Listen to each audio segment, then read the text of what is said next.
Hello കൂട്ടുകാരെ, എല്ലാവർക്കും നമസ്കാരം. എല്ലാവരും സുഖമായിരിക്കുന്നു വിശ്വസിക്കുന്നു. ഞാനിന്ന് വെക്കുന്നത് ചൂരക്കറിയാണ്. ചൂര കേതൽ എന്നൊക്കെ പറയും. ചില സ്ഥലങ്ങളിൽ കട്ട് ചെയ്ത് കിട്ടിയിട്ടുണ്ട്. ക്ലീൻ ചെയ്ത് നമുക്ക് കുടംപുളി ഇട്ട് നമുക്ക് കറി വയ്ക്കാം. എല്ലാവർക്കും ചില ആൾക്കാർക്ക് ഇഷ്ടപ്പെടുന്നില്ല ഇതിൻ്റെ ഒരു മാംസം റെഡ് കളറിലുള്ളത് കൊണ്ട്. പക്ഷേ ഏറ്റവും ഗുണങ്ങളുള്ള മീനിലൊന്നാണ് നമ്മുടെ ചൂര എന്ന് പറയുന്നത്. കുടംപുളി ഇട്ടാണ് കറി വെക്കുന്നതെന്ന് പറഞ്ഞു. സാധാരണ നമ്മൾ മീൻ എടുക്കുന്നതിന് ഇഞ്ചി, വെളുത്തുള്ളി, പച്ചമുളക്, കറിവേപ്പിലയൊക്കെ എടുത്തു. ഞാനിവിടെ കുറച്ച് എരിവുള്ള മുളക് ഒന്ന് വറുത്ത് പൊടിച്ചിട്ടുണ്ട്. അതിൻ്റെ കൂടെ കാശ്മീരി ചില്ലി, മഞ്ഞൾപ്പൊടി, മല്ലിപ്പൊടി എല്ലാം കൂടെ ഒന്ന് മിക്സിയിൽ അരച്ചെടുക്കുന്നുണ്ട്, കുറച്ചൊന്ന് പേസ്റ്റാക്കി എടുക്കാൻ വേണ്ടിയിട്ട്. അങ്ങനെ നമ്മുടെ അരപ്പ് റെഡിയായിരിക്കുകയാണ്.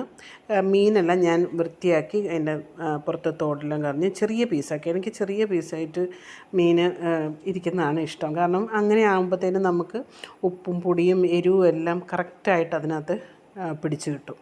അതിന് വേണ്ടിയിട്ടാണ്. അപ്പം നമ്മൾ സാധാരണ മീൻ കറി വെക്കുന്ന പോലെ ചട്ടി ചൂടായി വരുമ്പോഴത്തേക്കിനും കടുക്, ഉലുവ ഇതെല്ലാം ഒന്ന് പൊട്ടി, വെളുത്തുള്ളി, പച്ചമുളക്, കറിവേപ്പില, ഒരു ചെറിയ ഉള്ളി ഉണ്ടെങ്കിൽ ഒരു 2-3 ചെറിയ ഉള്ളി, അല്ലെങ്കിൽ വലിയ ഉള്ളിയാണെങ്കിൽ സവാളയുടെ ഒരു ചെറിയ പീസ്. നമ്മൾ സാധാരണ ഇരിക്കുന്ന 2-3 ദിവസമൊക്കെ ഇരിക്കുന്ന കറിയൊക്കെ ആണെങ്കിൽ മല്ലിപ്പൊടിയും ഉള്ളിയെല്ലാം കുറച്ച് യൂസ് ചെയ്യുള്ളൂ.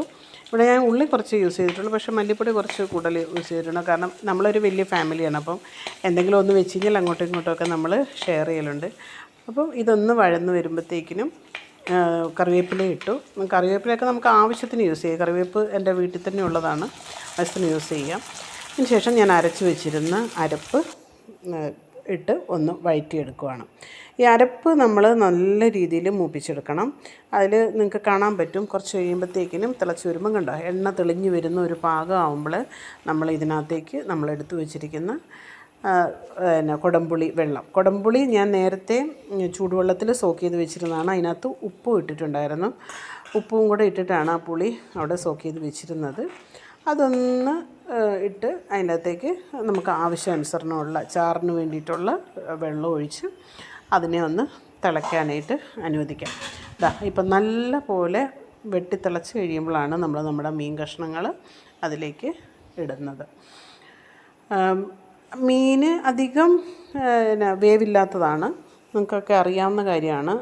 പക്ഷേ ഞാൻ മീൻ കറി വെക്കുന്നതെന്ന് വെച്ച് കഴിഞ്ഞാൽ ഈ തിളച്ച് കഴിഞ്ഞ് മീൻ ഇട്ടതിന് ശേഷം ഒന്നുകൂടെ ഒന്ന് തിളച്ച് കഴിഞ്ഞാൽ ചെറിയ തീയിൽ ആണ് മീൻ വെച്ചിട്ടാണ് കറിയാക്കി എടുക്കുന്നത്. എനിക്കധികം ചാറോ കാര്യങ്ങളോ വേണ്ട. കപ്പയൊക്കെ ഉണ്ടെങ്കിൽ നമുക്ക് കുറച്ച് ചാറോട് കൂടി തന്നെ ഇല വാങ്ങിയെടുക്കാൻ പറ്റും.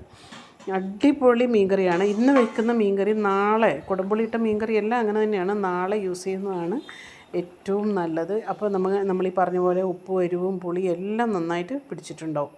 എല്ലാവരും ഒന്ന് ട്രൈ ചെയ്ത് നോക്കുക. നല്ലൊരു മീൻകറിയാണ്.